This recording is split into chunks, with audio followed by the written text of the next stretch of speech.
Mesdames et messieurs, bonjour, j'espère que vous allez bien, j'espère que vous vous portez bien. Dans ce jardin verdoyant qui est l'antre absolu de la beauté ou l'antre de la beauté absolue dans ce coin perdu de France dont je ne vous dirai pas la localisation géographique pour des raisons de protection de données personnelles et de vie personnelle, vous pourrez bien imaginer. Mais des coins paradisiaques comme celui-là en France, il y en a tellement.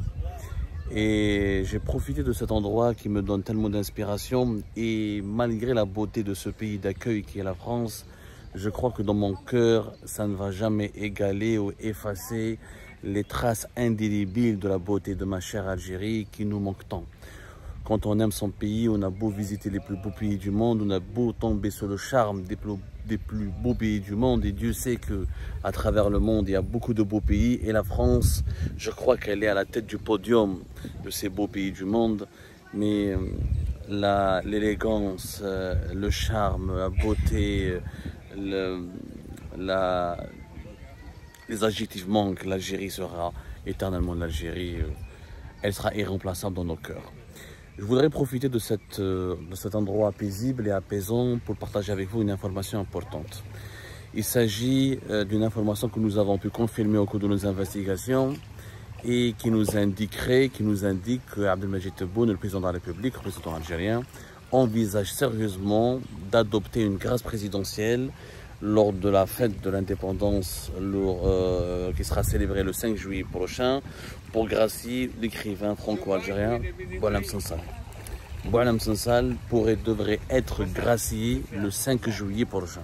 C'est l'information qui nous a été confirmée par plusieurs sources concordantes et très bien introduite au sein de l'entourage d'Abdelmadjid Tebboune. Abdelmadjid Tebboune envisage sérieusement d'adopter cette solution pour permettre à Boualem Sansal d'être remis en liberté. Il ne sera pas le seul, puisque vous savez que chaque année, la grâce présidentielle du 5 juillet touche un certain nombre de catégories de détenus. Selon les statistiques que nous avons pu obtenir, 145 000 détenus ont été d'ores et déjà graciés au cours des années précédentes. Et parmi eux, 282 détenus d'opinion au cours de ces 4 dernières années. Voilà. Au cours de ces, plus exact, peut être très précis, au cours de ces 5 dernières années.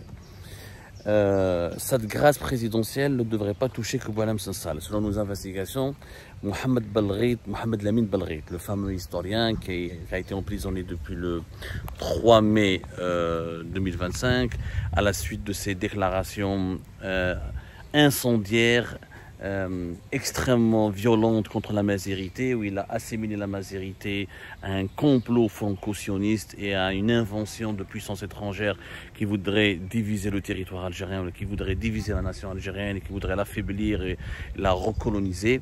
Mohamed Lamine Belghit, lui aussi, on n'en a pas beaucoup parlé, les médias algériens n'en ont pas beaucoup parlé, surtout les médias arabophones n'ont pas voulu faire beaucoup de vagues, puisque malheureusement beaucoup de ces médias arabophones ont une tendance idéologique très proche de celle que défend Mohamed Lamine Belghit, à savoir l'arabisme fanatique, intolérant et extrêmement haineux et méprisant à l'égard de tout ce qui est amazigh, berbère et francophone en Algérie. Ceci dit, Mohamed Lamine Belghit a été jugé le 26 juin dernier à Alger, et dans un tribunal à Alger, je crois que c'était le tribunal de Dal Baïda, on a requis contre lui 7 ans de prison ferme, et le verdict est normalement prévu le 7 juillet prochain.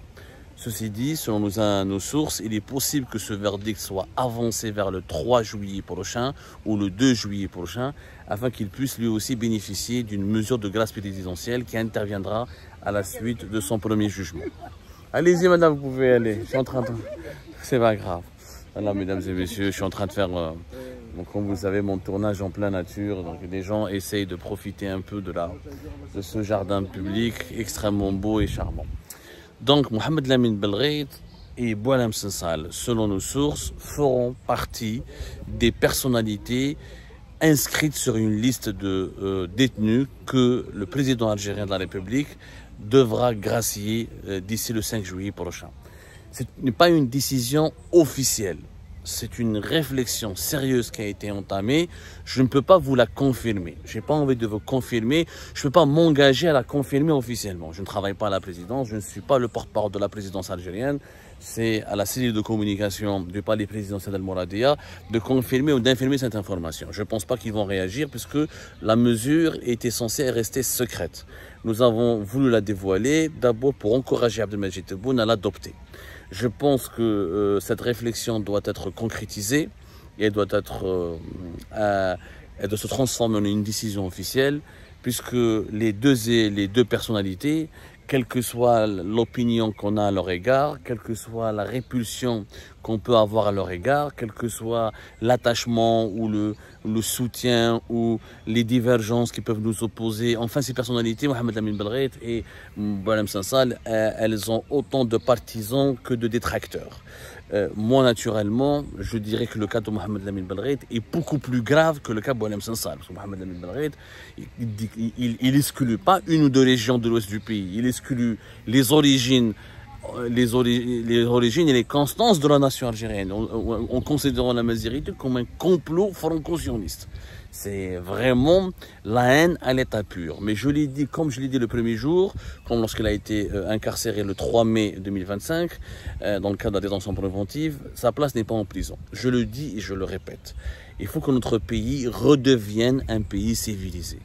Il faut que notre pays devienne, s'il ne l'a pas été, un pays civilisé. C'est-à-dire on n'emprisonne pas quelqu'un pour ses opinions. Il y a beaucoup de fleurs ici.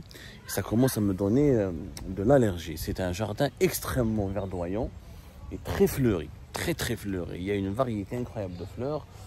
Et même si on est en été, c'est un air de printemps qui flotte ici. Donc ça me donne envie des fois d'éternuer quand il y a beaucoup de fleurs. Je pense que beaucoup de personnes d'entre vous pourraient être dans mon cas. Revenons à nos moutons. La place de ces deux personnes n'est pas en prison. On ne doit pas entrer en prison pour une opinion, quelle que soit la radicalité de cette opinion, à l'exception d'un appel au meurtre, d'un appel à perpétrer des attentats ou d'un appel pour soutenir une entreprise terroriste. Quand il s'agit d'une opinion, même s'il y a de la haine, même s'il y a de la radicalité, même s'il y a de la détestation de l'autre, même s'il y a comment on appelle ça, du mépris et des injures et du déshonneur, je pense que des peines alternatives existent. Il faut qu'on soit un pays civilisé. Dans les pays civilisés, on entre en prison quand on commet un acte très grave. Homicide volontaire, involontaire, du vol à main armée, des agressions, trafic de drogue, trafic d'argent, pédophilie, viol, agression sexuelle. Ça, c'est des crimes qui menacent l'ordre public. Pour le reste, les crimes d'opinion, les délits d'opinion doivent être punis par ou du sursis, des fortes amendes financières, des avertissements.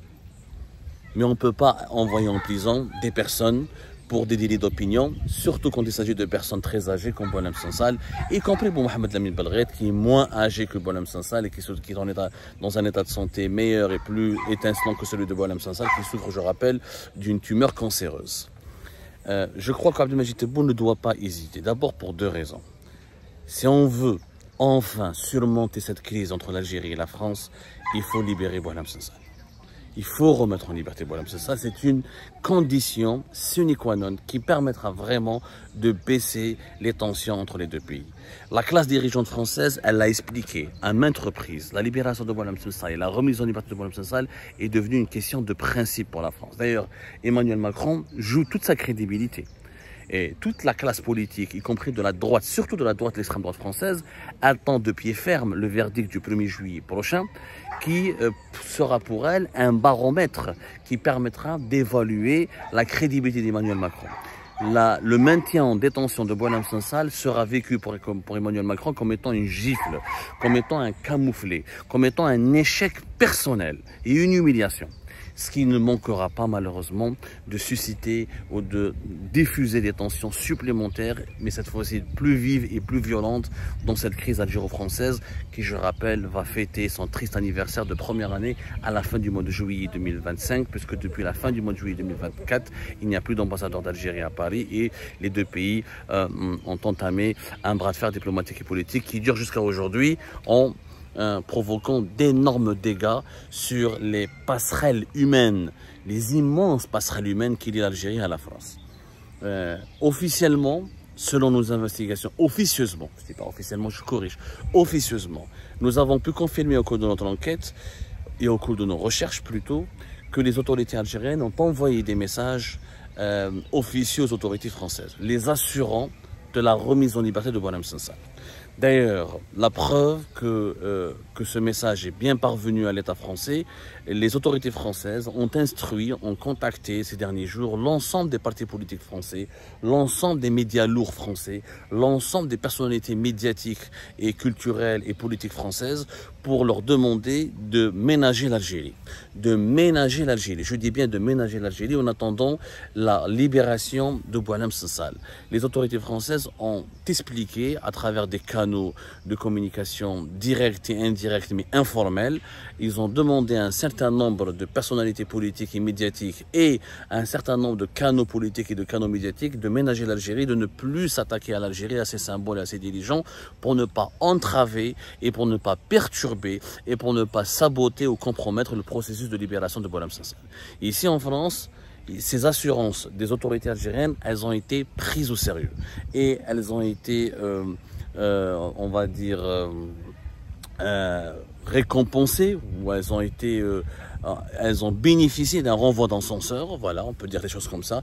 Elles ont bénéficié d'un renvoi d'ascenseur puisque les autorités françaises ont calmé ces derniers jours le jeu avec l'Algérie et les critiques acerbes et le climat de tension dont faisait l'objet l'Algérie en France depuis plusieurs mois on va dire, c'est vraiment apaisé. Les températures caniculaires dans les critiques acerbes et dans les offensives diplomatiques et politiques contre l'Algérie ont vraiment disparu petit à petit ces derniers temps. Même Éric Ciotti, qui incarne à son corps défendant la figure de l'anti-algérien, a retiré un projet de loi qui remet en cause les accords de 68 qui font partie quand même parmi les plus gros avantages et acquis de l'Algérie indépendante dans ses négociations et dans sa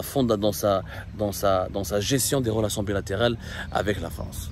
Donc, la non-libération de Boualem Sansal sera vécue comme un cataclysme ici en France et comme une immense provocation, pour ne pas dire une déclaration de guerre. L'Algérie n'a pas besoin de déclarer la guerre à la France pour une raison très simple, c'est que l'Algérie elle a besoin de la France comme la France elle a besoin de l'Algérie. Les intérêts algériens en France sont nettement beaucoup plus importants et beaucoup plus considérables, beaucoup plus puissants que tout ce qu'on peut sortir comme grief, comme reproche, comme regret, comme ressentiment à l'égard de la France. Nous avons des intérêts économiques, des intérêts humains, des intérêts culturels et des intérêts, je dirais même, politiques et sécuritaires en France.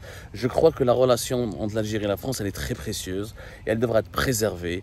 Et la libération de Boualem Sansal pourrait être un gage, de crédibilité, un gage d'apaisement, un gage pour renouer le dialogue et pour tourner la page de la crise qui a commencé, qui commence et qui dure plutôt depuis juillet 2024. Bien sûr, certains vont me dire, mais comment Boualem Sansal est devenu du jour au lendemain une personnalité stratégique pour l'État français, comment il est devenu on dirait que Boualem Sansal est une constance nationale ici pour la France. C'est pas une constance, c'est pas lui qui est une constance, c'est ce qu'il incarne.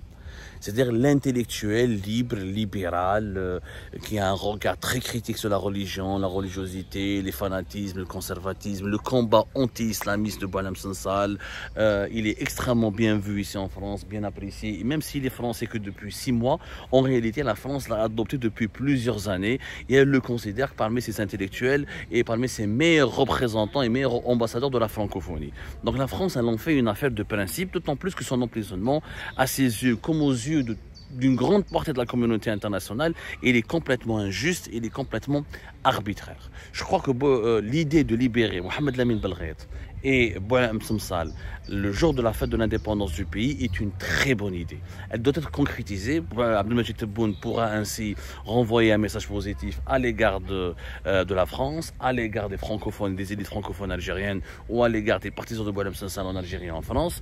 Et comme la libération de Mohamed Lamine Belghait pourrait aussi rassurer et calmer les ardeurs et renvoyer et apaiser le courant arabo-conservateur ou arabo-islamiste qui qu'on le veuille ou non, constituent une très bonne partie de la population algérienne ou de la société algérienne. Donc, ça serait avec un seul, comme on dit, avec un seul coup, on peut toucher deux oiseaux. Donc, c'est que du bénéfice pour Abdelmadjid Tebboune, et c'est que du bénéfice pour la stabilité et la sécurité de l'Algérie, qui a besoin, encore une fois, de redevenir un pays civilisé. La violence, l'arbitraire, la persécution, la sévérité autoritaire, la dictature n'aident pas à protéger un pays. C'est complètement fou. Ce qui aide à protéger un pays, c'est l'unité, la cohésion, la sagesse, le bon sens, le développement harmonieux, l'intelligibilité. C'est ça ce qui peut aider un pays à se développer. Donc je pense que cette proposition de gracier Boualem Sansal et Mohamed Lamine Belghait le 5 juillet prochain est une bonne proposition. J'espère qu'elle sera adoptée par Abdelmadjid Tebboune. Alors, le scénario qui se dessine, c'est que le 1er juillet, il sera condamné pénalement, M. Boualem Sansal. Il va bénéficier peut-être d'une peine réduite, c'est-à-dire 1 année de prison ferme, ou 6 mois, 8 mois, avec 4 ans sursis ou 3 ans sursis. Et le 5 juillet, il pourrait être gracié. C'est le même scénario qui peut se dessiner pour Mohamed Lamine Belghait. Il sera condamné devant le tribunal d'Al-Baïda, il sera condamné au pénal. Ensuite, petit à petit, il va être gracié dans le cadre de la fête pour la libération et l'indépendance du pays.